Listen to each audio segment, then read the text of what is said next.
ओम सभी को नमस्ते जी। आज का विषय कुछ अलग है। मैं आपको अपनी बुक कलेक्शन दिखाने जा रहा हूं कि वर्तमान में मेरे पास कौन कौन सी पुस्तकें हैं, और मैं आपको मैकाले की शिक्षा से संबंधित कोई भी पुस्तक दिखाने का काम नहीं करूंगा। मैं आर्य समाज से संबंधित अपने ऋषि महर्षियों के द्वारा रचित ग्रंथ और इसके अलावा यदि कोई अन्य पुस्तकें हैं और अच्छी पुस्तकें हैं वो आपको दिखाने का काम करूंगा। इससे आप यदि कोई पुस्तक खरीदते हो तो आपको भी कुछ इससे मदद मिल सकती है। और यदि आपको किसी एक सिंगल पुस्तक का भी यदि रिव्यू चाहिए, क्योंकि अभी मेरे पास पुस्तक बहुत सारी हैं, तो मैं एक एक पुस्तक आपको अंदर से खोल के नहीं दिखा सकता कि इसकी भूमिका क्या है, इसके अंदर किन किन विषयों को कवर किया गया है। तो यदि आपको किसी भी पुस्तक का रिव्यू चाहिए तो आप कमेंट बॉक्स के अंदर लिख देना, उस पुस्तक का आपको रिव्यू देखने को मिल जाएगा। और क्योंकि यदि आप खरीदोगे तो उससे पहले आपको पता होगा कि इस पुस्तक के अंदर क्या क्या चीज़ें हैं, ये मेरे लिए फ़ायदेमंद रहेगी या नहीं रहेगी। लेकिन फिर भी मैं आप तक ऐसी पुस्तकें लेके आया हूँ जो कि आपकी कहीं न कहीं आपके जीवन से संबंधित, आपके व्यवहार से संबंधित, आपके स्वास्थ्य से संबंधित ये पुस्तकें हैं जो कि आपकी कहीं न कहीं मदद अवश्य करेंगी। इसलिए सारी पुस्तकें अच्छी हैं, इसलिए सारी पुस्तकें अच्छी हैं। वो आप पर निर्भर है कि आप कौन सी पुस्तकें पढ़ना पसंद करते हो। तो चलिए फिर शुरू करते हैं। सबसे पहला ग्रंथ है स्वामी दयानंद सरस्वती जी द्वारा रचित सत्यार्थ प्रकाश। दोस्तों बहुत ही महत्वपूर्ण ग्रंथ है ये। आपके जीवन के अंदर क्रांति लाकर खड़ा करने का काम कर सकता है सत्यार्थ प्रकाश, यदि आप इसको अच्छे तरीके से अध्ययन करते हो। दोस्तों मैंने इसके ऊपर 2 वीडियो बनाई हुई है कि आप सत्यार्थ प्रकाश को कैसे समझें, तो आप दोनों वीडियो को देख सकते हो और जो जिस भी तरीके से आपको अच्छा लगे उस तरीके से आप सत्यार्थ प्रकाश को अच्छे तरीके से समझ सकते हो। उन वीडियो का लिंक आपको नीचे डिस्क्रिप्शन बॉक्स के अंदर मिल जाएगा, वहाँ से आप देख सकते हो। दोस्तों मेरे पास 2 सत्यार्थ प्रकाश हैं, एक यहाँ भी ये सत्यार्थ प्रकाश रखा हुआ है, और मेरे पास एक और सत्यार्थ प्रकाश होती थी जो कि मैंने किसी को दे दी थी पढ़ने के लिए, ताकि वो भी इसका लाभ उठा सके। तो बहुत ही महत्वपूर्ण ग्रंथ है सत्यार्थ प्रकाश, हर किसी को पढ़ना चाहिए। आप अपने बच्चों को भी पढ़ाएं, माताएं बहनें सबको सत्यार्थ प्रकाश पढ़ने की आवश्यकता है। बहुत कुछ आपको यहाँ से ईश्वर से संबंधित, अपने जीवन से संबंधित, राजा के क्या कर्तव्य होते, बहुत सारी बातें इसके अंदर स्वामी दयानंद सरस्वती जी द्वारा लिखी हुई हैं। तो आपको अवश्य पढ़ना चाहिए, और यदि आपने पढ़ लिया तो दूसरों को भी इस ग्रंथ को अवश्य पढ़ावें। उसके बाद अगला ग्रंथ है ऋग्वेद आदि भाष्य भूमिका, जो कि स्वामी दयानंद सरस्वती जी द्वारा ही रचित है। यदि आपने सत्यार्थ प्रकाश को पढ़ लिया है तो आप ऋग्वेद आदि भाष्य भूमिका अवश्य पढ़ें। आपको ईश्वर से संबंधित काफ़ी जानकारी यहाँ पे मिलेंगी। उपासना कैसे करनी चाहिए ये विषय इसके अंदर बहुत अच्छे से कवर किया गया है, तो आपको ये ग्रंथ अवश्य पढ़ना चाहिए। अगली पुस्तक है श्रीमद् भगवद गीता, स्वामी समर्पणानंद सरस्वती जी की है, और इसके अलावा एक गीता प्रेस गोरखपुर की तत्व विवेचनी हिंदी टीका है। ये मैंने दोनों इनका अध्ययन किया है, तो आपको जो भी अच्छी लगे वो आप खरीद सकते हो। तो ये जो पहली 3 पुस्तकें मैंने आपको बताई हैं, सत्यार्थ प्रकाश, ऋग्वेद आदि भाष्य भूमिका और श्रीमद् भगवद गीता, ये हर किसी के घर में ये पुस्तक होनी चाहिए, और खुद भी पढ़ें और अपने बच्चों को भी पढ़ावें। उसके बाद अगली जो पुस्तक है वो है विशुद्ध मनुस्मृति। ये पुराना प्रकाशन मेरे पास रखा हुआ है, जो वर्तमान में अभी जो प्रकाशन छप रहा है वो साइज में भी बड़ा है और उसके अक्षर भी बड़े हैं। ये इस पुस्तक के अंदर आप देख सकते हो बहुत छोटे छोटे अक्षर, यदि आपको दिखाई दे रहा है तो काफ़ी छोटे अक्षर इसके अंदर लिखे हुए हैं। तो आपको नया प्रकाशन लेना चाहिए। ये तो मेरे पास काफ़ी सालों से रखी हुई है, इसलिए पहले उस समय यही चलती थी, तब ये खरीदी थी। उसके बाद अगली पुस्तक है चरक संहिता, जो कि ब्रह्मानंद त्रिपाठी की है, और साइज के अंदर ये पुस्तक काफ़ी मोटी है। इसका एक भाग और है, 2 भागों के अंदर चरक संहिता है। ये ब्रह्मानंद त्रिपाठी जी की है, और ये आप मान सकते हो कि एक तरीके से चरक संहिता का भाष्य है। इसके अंदर श्लोक है और हिंदी के अंदर उसका भाष्य किया गया है उनका, कि चरक जी के द्वारा किस चीज़ के बारे में, किस औषधि के बारे में, रोग के बारे में जिक्र किया गया है। उसके बाद अगली पुस्तक है भारतीय चिकित्सा, रोगी स्वयं चिकित्सक, जो कि राजीव दीक्षित जी की पुस्तक है। इसके कई भाग आते हैं, लेकिन वर्तमान में मेरे पास ये पहला भाग ही है। उसके बाद अगली पुस्तक है ये वीर सावरकर जी की, इसके अंदर जीवनी है। भारत के महान क्रांतिकारी वीर सावरकर के अदम्य उत्साह, त्याग और संघर्ष की अनुकरणीय गाथा, यानी कि वीर सावरकर जी की जीवनी है ये। उसके बाद गुरु विरजानंद दंडी, जीवन एवं दर्शन। विरजानंद दंडी आप में से हो सकता है कि कुछ भाई बहन जानते हों और कुछ को नहीं पता हो। स्वामी दयानंद सरस्वती जी के गुरु हैं विरजानंद दंडी।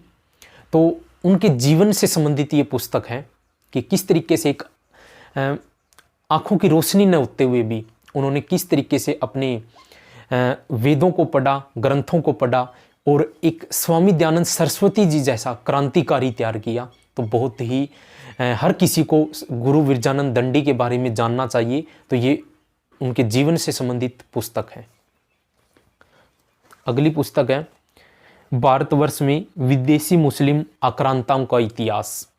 किस तरीके से किन किन मुसलमानों ने भारत के ऊपर पुराने समय में अटैक किया था, तो उससे संबंधित ये पुस्तक है। सारी जानकारी आपको इसके अंदर देखने को मिलेगी।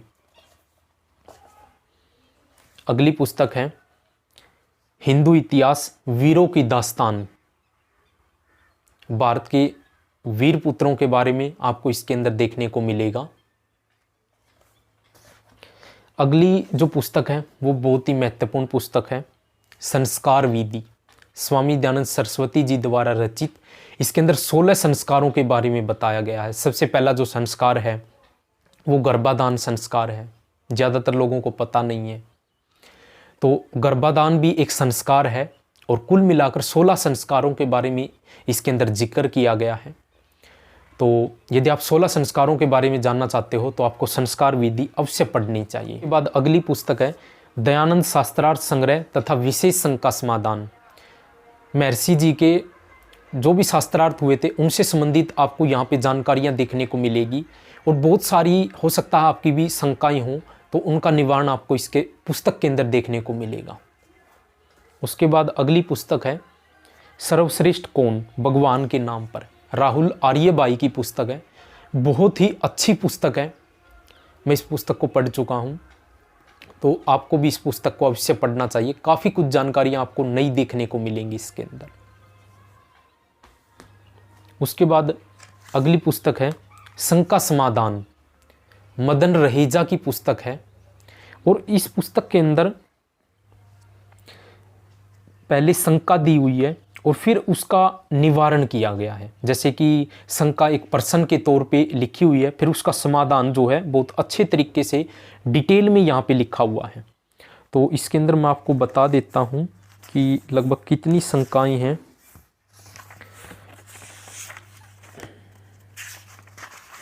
इसके अंदर टोटल 131 शंकाएं हैं, ईश्वर से संबंधित या कोई और भी शंकाएं हो सकती हैं। कोई व्यक्ति भूत प्रेत को मानता है कि ये है या नहीं है। तो काफ़ी 131 शंकाएं इसके अंदर लिखी हुई है। तो ये पुस्तक आप पढ़ सकते हो। पतली सी पुस्तक है, बहुत ज़्यादा मोटी भी नहीं है और काफ़ी अच्छी ये पुस्तक आपके लिए साबित होगी। उसके बाद आता है नेताजी सुभाष चंद्र बोस की जीवनी, इस पुस्तक के अंदर लिखी हुई है। अगली पुस्तक है मनचाही संतान, डॉक्टर देव शर्मा वेदालंकार के द्वारा इस पुस्तक को लिखा गया है। तो संतान उत्पत्ति से संबंधित बातें इसके अंदर लिखी हुई है। किन किन नियमों के अंदर आपको किस तरीके से संयम में रहना है, किन नियमों का पालन करना है। तो ये पुस्तक भी आप पढ़ सकते हो और एक बेहतर संतान आप प्राप्त कर सकते हो। अगली पुस्तक है वैदिक सत्संग गुटका, जो कि अग्निहोत्र से संबंधित है। अग्निहोत्र के मंत्र इसके अंदर है। इसके अलावा संध्या के मंत्र भी इस पुस्तक के अंदर लिखे गए हैं। और इससे संबंधित मेरे पास एक पुस्तक और है वैदिक नित्यक्रम विधि। ये पुस्तक भी आप खरीद सकते हो यदि आपको अच्छी लगे तो। उसके बाद है प्राणायाम विधि, प्राणायाम से संबंधित है महात्मा नारायण स्वामी। हो सकता है कि स्क्रीन पे ज़्यादा चमक की वजह से आपको ये दिखाई ना दे रही हो। लेकिन मैं बता देता हूँ इस पुस्तक का नाम है प्राणायाम वेदी, महात्मा नारायण स्वामी की पुस्तक है। उसके बाद अगली पुस्तक है ब्रह्मचर्य संदेश, काफ़ी अच्छी पुस्तक है ब्रह्मचर्य से संबंधित।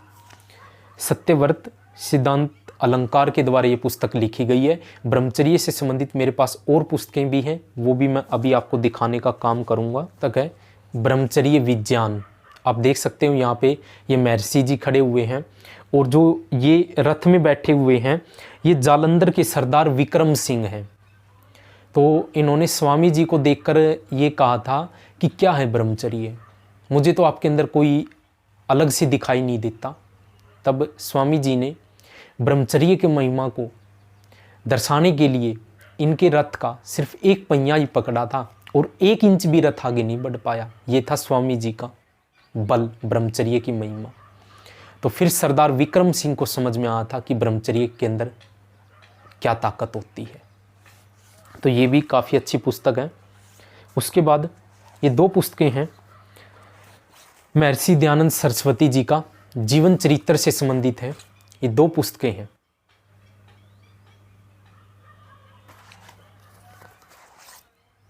आप देख सकते हो। उसके बाद अगली पुस्तक है महात्मा गांधी भारत के लिए अभिशाप,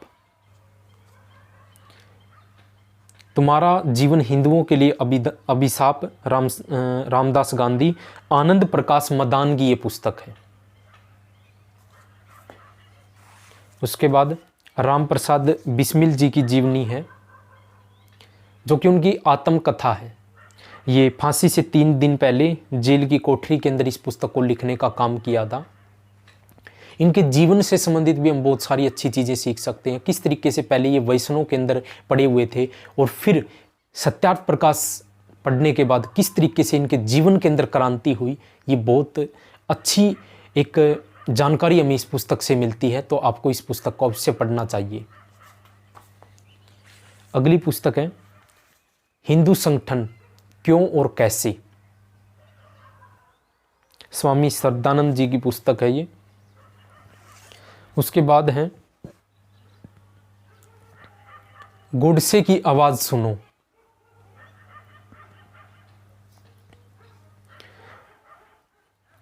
वह अदालती बयान जिसे 65 साल पहले सरकार ने प्रतिबंधित कर दिया था। भारत विभाजन का अपराधी कौन।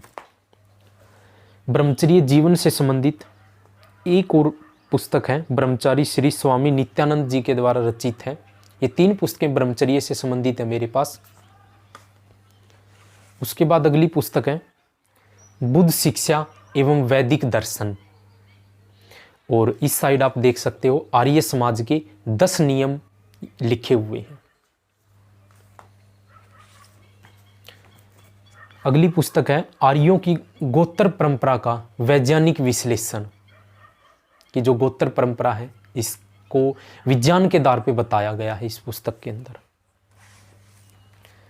अगली पुस्तक है व्यवहार बानू, बहुत ही अच्छी पुस्तक है ये, आपके व्यवहार से संबंधित। ये महाराणा प्रताप जी की जीवनी इसके अंदर लिखी गई है। और अगली पुस्तक है झांसी की रानी लक्ष्मीबाई, ये इनकी जीवनी है। एक ऐसी वीरांगना जिसने अंग्रेजों के सामने सिर झुकाने से बेहतर समझा लड़ते लड़ते मर जाना। तो कुल मिलाकर वर्तमान में मेरे पास इतनी पुस्तकें हैं। अभी तो बहुत कुछ पढ़ना बाकी है। अभी तो मैं ये मानता हूँ कि मैंने जितने हमारे पास वर्तमान में पुस्तकें उपलब्ध हैं, ग्रंथ उपलब्ध हैं, एक पुस्तक वर्तमान में अभी मेरे पास है वो, लेकिन इनके अंदर शामिल नहीं है। योग दर्शन मेरे पास है वर्तमान में, वो मैं इनके अंदर ऐड नहीं कर पाया, लेकिन योग दर्शन है। और योग दर्शन के ऊपर इससे पहली वीडियो में आप तक साझा कर चुका हूँ कि यदि आपको योग दर्शन को अच्छे तरीके से समझना है तो आप कहाँ से उसको पढ़ सकते हो, कैसे समझ सकते हो, उस वीडियो का लिंक आपको नीचे डिस्क्रिप्शन बॉक्स के अंदर मिल जाएगा, जहाँ से आप उस वीडियो को देख के योग दर्शन की ओर बढ़ सकते हो कि अष्टांग योग क्या है इससे संबंधित। और यदि आपको किसी भी पुस्तक का रिव्यू चाहिए तो कमेंट बॉक्स के अंदर लिख देना, उस पुस्तक का रिव्यू आप तक आ जाएगा। यदि आप खरीदने से पहले ये देखना चाहते हो कि इस पुस्तक के अंदर क्या क्या चीज़ें कवर की गई हैं तो उसमें काफ़ी मदद आपको मिलेगी। और मैं खुद पर्सनल व्यू भी आपको दूंगा कि ये पुस्तक कैसी है और इसके अंदर कैसी जानकारियाँ लिखी हुई हैं। तो आप कमेंट जरूर करना और आप अपने चैनल को सब्सक्राइब करो, वैदिक हेल्थ टिप्स को। इस चैनल पे मैं लगभग कई प्रकार की जानकारी आप तक साझा करता हूँ। अपने व्यायाम से संबंधित भी है, आहार से संबंधित भी है। इसके अलावा जो अपने ऋषि महर्षियों के ग्रंथ हैं, पुस्तकें, अध्यात्म से संबंधित जो चीज़ें हैं, इनको भी मैं यहाँ पे कवर करने का प्रयास करता हूँ ताकि एक ही चैनल पे आपको कई प्रकार की जानकारियाँ मैं दे सकूँ। तो चलिए मिलते हैं किसी अगली वीडियो के अंदर। ओम, सभी को नमस्ते जी।